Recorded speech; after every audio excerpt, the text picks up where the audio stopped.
Assalamualaikum warahmatullahi wabarakatuh. Salam, Om Swastiastu, Nama Budaya, Salam Kebajikan.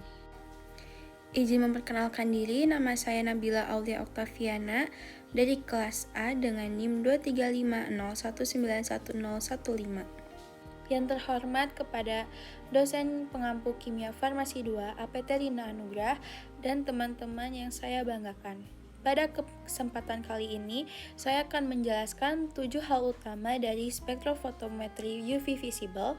Yang pertama ada prinsip dasar, yang kedua senyawa yang dapat dianalisis, yang ketiga pengertian orbital, sigma, pi, dan n, yang keempat faktor-faktor yang mempengaruhi pergeseran panjang gelombang, yang kelima instrumentasi spektrofotometer UV visible, yang keenam ada prinsip analisis kualitatif dan kuantitatif, serta kelebihan dan kekurangan pada metode ini. Yang pertama, ada prinsip dasar metode spektrofotometri UV visible. Spektrofotometri UV visible merupakan salah satu metode analisis instrumental yang didasarkan pada interaksi antara radiasi elektromagnetik dengan materi. Ketika suatu molekul disinari dengan cahaya ultraviolet, yaitu 200-400 nanometer, atau cahaya tampak 400-800 nanometer, sebagian energi radiasi tersebut akan diserap oleh elektron pada molekul, yang menyebabkan terjadinya transisi elektron dari tingkat energi dasar, ground state, ke tingkat energi tereksitasi, excited state. Nah, besarnya energi cahaya yang diserap itu mengikuti hubungan antara energi, panjang gelombang, dan frekuensi. Dengan rumus E yaitu energi, H yaitu konstanta Planck, dikali C itu kecepatan cahaya, per panjang gelombang yaitu lambda. Jadi, semakin kecil panjang gelombang, semakin besar energi foton yang dibawa. Karena itu, daerah UV menyerap energi lebih tinggi dibanding daerah tampak. Dalam pengukuran spektrofotometri, jumlah energi yang diserap oleh sampel dinyatakan dalam absorbansi yang berbanding lurus dengan konsentrasi zat dan panjang lintasan cahaya sesuai dengan hukum Lambert-Beer, yaitu A. Absorbansi sama dengan absorptivitas molar dikali panjang lintasan dikali konsentrasi. Hubungan ini menjadi dasar analisis kuantitatif spektrofotometri karena memungkinkan penentuan konsentrasi senyawa yang berdasarkan nilai absorbansi. Yang kedua, ada senyawa yang dapat dianalisis dengan spektrofotometri UV visible, yaitu kromofor dan auxokrom. Yang pertama, pada kromofor sendiri adalah gugus atom atau ikatan yang bertanggung jawab terhadap penyerapan cahaya pada daerah UV atau tampak. Kromofor sendiri mengandung elektron yang dapat dieksitasi seperti ikatan rangkap atau gugus dengan elektron pi.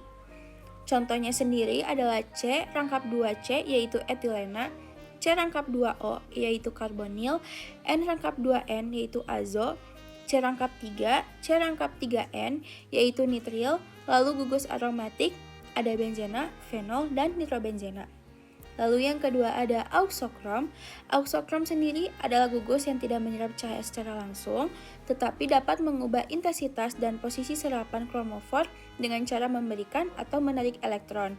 Contohnya sendiri adalah min OH, min NH2, min OCH3 yaitu donor elektron, lalu min NO2, min COOH, min CHO sebagai penarik elektron. Ketika auxokrom melekat pada kromofor, dapat terjadi pergeseran panjang gelombang maksimum atau lambda max dan peningkatan intensitas serapan atau efek hiperkromik. Lalu, ada contoh senyawanya. Yang pertama ada benzena, yaitu pada serapan pi ke pi bintang pada 255 nanometer. Yang kedua ada nitrobenzena, serapan bergeser ke 280 sampai 320 nanometer karena gugus min NO2 sebagai penarik elektron. Yang ketiga ada beta karoten, yaitu pada serapan 450 sampai 480 nanometer berwarna oranye karena sistem ikatan rangkap terkonjugasi panjang. Lalu yang terakhir ada paracetamol, vitamin B2, asam benzoat, dan obat-obatan jenis yang juga memiliki gugus kromofor aktif. Yang ketiga, saya akan menjelaskan pengertian orbital sigma, pi, dan n. Yang pertama ada orbital sigma. Orbital sigma terbentuk dari tumpang tindih ujung ke ujung atau end-to-end overlap antara orbital atom S atau P. Orbital ini menghasilkan ikatan tunggal yang kuat dan simetris terhadap sumbu ikatan. Contohnya sendiri adalah ikatan C rangkap 1 dengan H, C rangkap 1 dengan C, N rangkap 1 dengan H. Transisi elektron dari sigma ke sigma bintang ini membutuhkan energi tinggi yang biasanya di bawah 200 nanometer. Lalu yang kedua ada orbital P. Orbital P itu terbentuk dari tumpang tindih sisi ke sisi, side by side, overlap, antara orbital P pada dua atom. Orbital P memiliki energi lebih tinggi daripada sigma, namun transisinya pada P ke P bintang masih berada pada wilayah UV dan sering terjadi fokus pengukuran. Lalu yang ketiga ada orbital non-ikatan atau N. Orbital non-ikatan mengandung elektron bebas yang tidak terlibat dalam pembentukan ikatan kimia yang biasanya pada atom seperti O, N, dan S. Transisi N ke Pi bintang atau N ke sigma bintang sering muncul dalam senyawa karbonil, alkohol, amina, dan eter. Nah, jenis transisi elektronik sendiri, yang pertama ada sigma ke sigma bintang, yaitu energi sangat besar pada daerah vakum UV, lalu N ke sigma bintang, energi sedang, contohnya pada alkohol dan amina, lalu Pi ke Pi bintang, umum pada ikatan rangkap dan sistem konjugasi, lalu N ke Pi bintang, umum pada gugus karbonil dan nitro, energinya relatif kecil. Yang keempat, saya akan menjelaskan faktor-faktor yang mempengaruhi pergeseran panjang gelombang.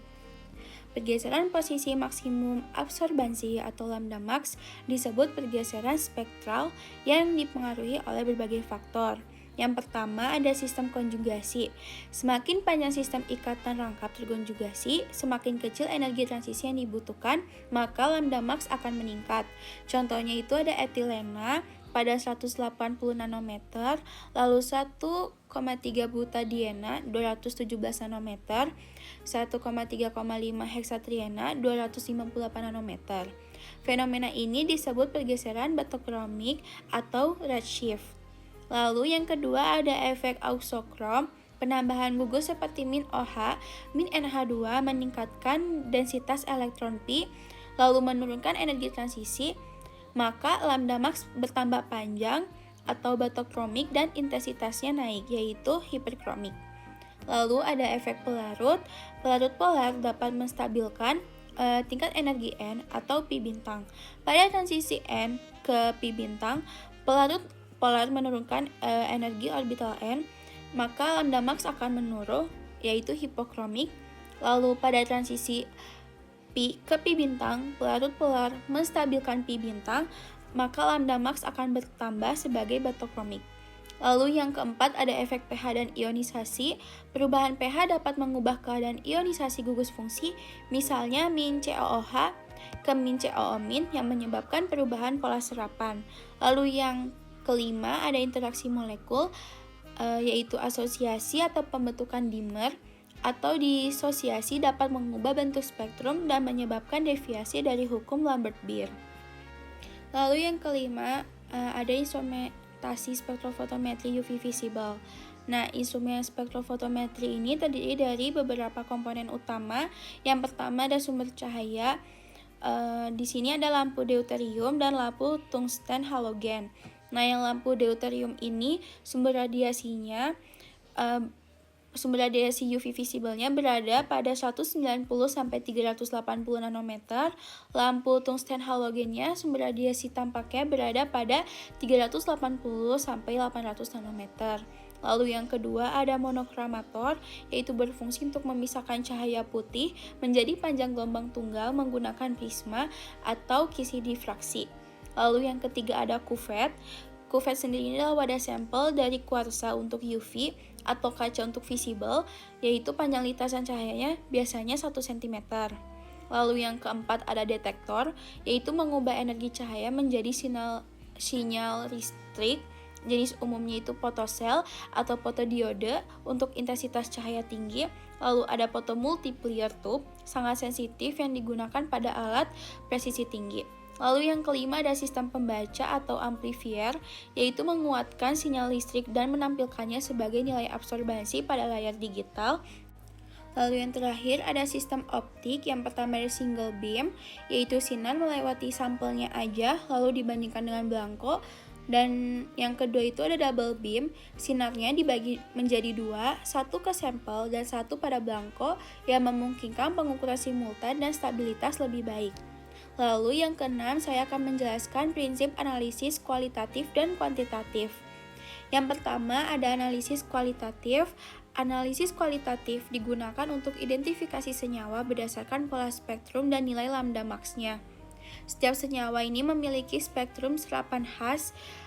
Dengan membandingkan posisi lambda max dan bentuk kurva spektrum, identitas senyawa dapat ditentukan. Contohnya sendiri adalah benzena memiliki puncak di sekitar 255 nanometer, sedangkan toluena karena ada gugus min CH3-nya, dia menunjukkan pergeseran batokromik kecil. Lalu yang kedua ada analisis kuantitatif. Berdasarkan hukum Lambert-Beer, absorbansi sebanding dengan konsentrasi. Metode ini banyak digunakan untuk penentuan kadar zat aktif dalam sediaan farmasi. Nah, langkah umumnya sendiri ini yang pertama, siapkan larutan standar dengan berbagai konsentrasi, lalu diukur absorbansi pada lambda max-nya, membuat kurva kalibrasi, lalu ukur sampel dan gunakan persamaan garis Y sama dengan MX ditambah C untuk menentukan konsentrasinya. Lalu yang terakhir ada deviasi dari hukum Lambert-Beer. Deviasi terjadi karena yang pertama konsentrasi tinggi, asosiasi atau disosiasi molekulnya, lalu cahaya polikromatik, yang ketiga ada reaksi kimia antara zat dan pelarut, dan ketidakstabilan sumber cahaya. Lalu yang terakhir, saya akan menjelaskan kelebihan dan kekurangan spektrofotometri UV visible. Yang pertama, saya akan menjelaskan kelebihannya. Kelebihannya sendiri adalah mampu memberikan hasil yang cepat, akurat, dan sensitif. Lalu yang kedua dapat digunakan untuk analisis senyawa organik maupun anorganik. Yang ketiga dapat digunakan untuk analisis kualitatif dan kuantitatif. Lalu yang terakhir tidak merusak sampel dan peralatannya relatif mudah dioperasikan. Tetapi untuk kekurangannya sendiri itu tidak semua senyawa memiliki kemampuan menyerap UV atau cahaya tampaknya, rentan terhadap perubahan pH dan jenis pelarut. Campuran kompleks itu sulit dianalisis karena tanpa pemisahan terlebih dahulu, dan yang terakhir itu memerlukan kalibrasi yang cermat agar hasil tetap akurat. Sekian dari presentasi saya. Dapat saya simpulkan bahwa spektrofotometri UV visible ini merupakan metode analisis instrumental yang sangat penting dalam bidang kimia dan farmasi. Metode ini bekerja berdasarkan prinsip penyerapan energi cahaya oleh molekul sehingga dapat digunakan untuk menentukan identitas maupun konsentrasi suatu zat. Dengan memahami prinsip dasar, jenis transisi elektron, faktor-faktor yang mempengaruhi serapan, dan penggunaan instrumen dengan benar, kita dapat memperoleh hasil analisis yang cepat, akurat, dan andal. Dengan demikian, penjelasan saya mengenai spektrofotometri UV visible. Terima kasih atas perhatian Ibu dan teman-teman semua. Mohon maaf apabila ada kesalahan dalam penyampaian maupun perkataan saya. Wassalamualaikum warahmatullahi wabarakatuh.